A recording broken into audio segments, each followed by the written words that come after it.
தலைவரே இன்னும் வெளியில மக்களை சந்திக்கவே போல, அதுக்குள்ள இவ்வளவு பயப்படுறீங்கன்னா இன்னும் 2 மாசத்துல 234 தொகுதிக்கு போறாரு. அப்ப என்ன பண்ணுவீங்க?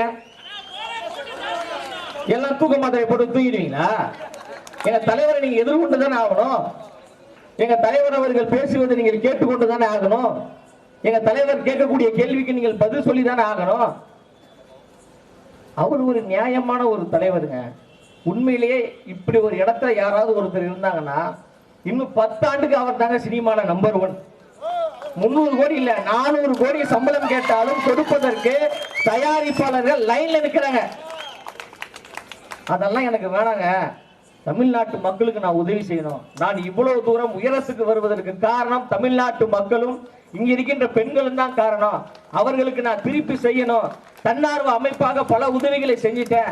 அதிகாரம் மிக வலிமையானது என்று அந்த அம்பேத்கர் சொன்னார்ல, அந்த அதிகாரத்தை கைப்பற்றி 8 கோடி தமிழ்நாட்டு மக்களுக்கும் நான் உதவி செய்ய வேண்டும் என்கின்ற மிகப்பெரிய தியாக உணர்வோடு வரார்ல, அதை நம்ம தலைவர் தோளில் தூக்கி வச்சு கொண்டாடணுங்க. அதை தான் தமிழ்நாட்டு மக்கள் கொண்டாடி கொண்டிருக்காங்க.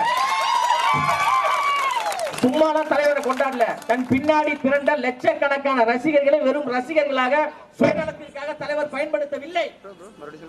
தன் பின்னாடி திரண்ட ரசிகர்களை ரசிகர் மன்றம் மூலமாக அரசியல் படுத்தினார்.